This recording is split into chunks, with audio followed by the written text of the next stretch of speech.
Bismillahirrahmanirrahim. Assalamu alaikum students. In this lecture we will start chapter number 10 of class 9. Chapter number 10 में बेटा बहुत सारी important चीज़ें हैं। तो इसमें जो सबसे ज़्यादा ज़रूरी चीज़ें हैं वो हैं इनकी डेफिनेशंस और इसके शॉर्ट क्वेश्चंस, ठीक है, जो कि बोर्ड पॉइंट ऑफ व्यू से बहुत ज़्यादा ज़रूरी हैं। So first of all I will start from the definition of frequency and histogram. That is the very first definition of chapter number 10।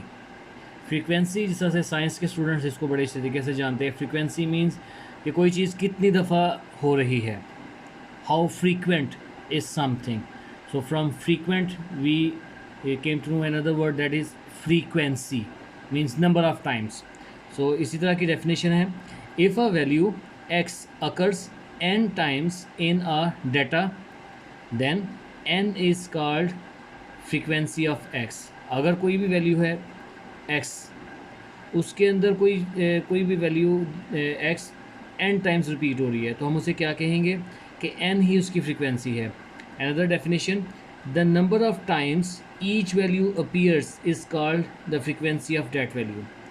जितनी दफ़ा कोई वैल्यू अपीयर होगी कहाँ पे, इन अ पर्टिकुलर डाटा सेट, कोई भी आपके पास डाटा सेट है उसके अंदर कोई भी वैल्यू जितनी दफ़ा ज़्यादा से ज़्यादा टाइम्स अपीयर हो रही है हम उसको कहेंगे कि ये उसकी क्या है, फ्रीक्वेंसी है। जिस तरह से आप लोग बार चार्ट्स वगैरह या डिफरेंट चार्ट्स बनाते हो, उसमें आपके पास एक कैटेगरी में लाइक नंबर ऑफ़ स्टूडेंट्स हैं, लेट्स से कि आपका एक टेस्ट है, ठीक है, उसमें चार बच्चों के जो मार्क्स हैं वो फुल हैं, 10 आउट ऑफ 10 है। तो इस तरह से हम ये कहेंगे फुल मार्क्स की फ्रीक्वेंसी कितनी है, 4।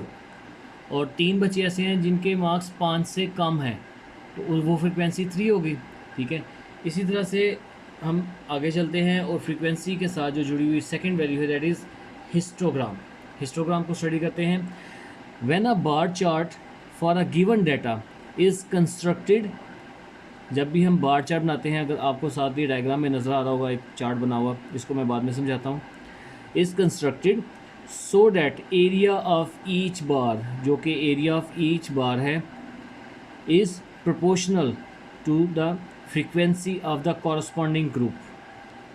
जब हम हिस्टोग्राम बनाते हैं तो हम हर वैल्यू के लिए एक बार बनाते हैं और वो जो बार बनाते हैं उसका एरिया कितना होता है, अगर आप गौर करें तो यहाँ पे कम है, ज़्यादा और सबसे कम, ठीक है। तो ये जो एरिया हमने यहाँ पे छोटे बार बड़े बार बनाए हैं ये खुद से अपनी मर्ज़ी से नहीं बनाए। It depends upon the frequency of that corresponding group.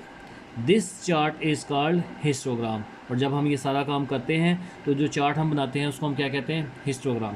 Histogram बनाने के लिए अगर आप देखें तो ये हमारा पॉइंट ओ होता है जिसे हम ओरिजिन भी कहते हैं।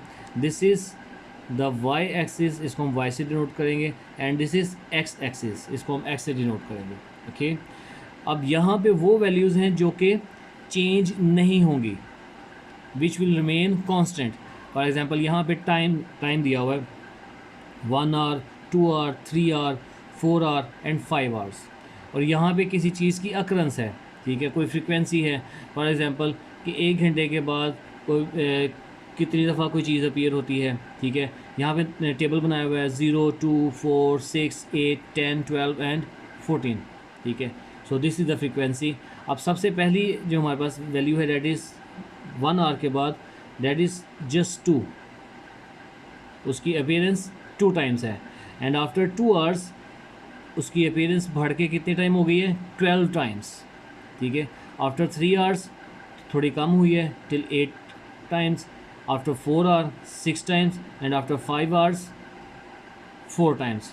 सो यहाँ पे ये जो बार्स बने हैं ये हर एक बार अपने कॉरस्पॉन्डिंग ग्रुप ऑफ डाटा की फ्रीक्वेंसी को रिप्रेजेंट कर रहा है। तो बेटा ये था आज का लेक्चर जिसमें आपने फ्रीक्वेंसी और हिस्टोग्राम को स्टडी किया और आपने ये देखा कि इन की फ्रीक्वेंसी की मदद से हिस्टोग्राम कैसे ड्रॉ होता है और किस तरह से हम इसको रिप्रेजेंट करते हैं। In further lecture we will study further more definitions and questions which are important from chapter number 10। So what do I request to you कि जो भी लेक्चर आपको मिलता है, जिस तरह से आज का ये लेक्चर था, इसको आज ही याद करके अपने नीट रजिस्टर पे इसको लिखें। रिटन प्रैक्टिस आपकी बहुत ज़रूरी है। अल्लाह हाफिज़ बेटा।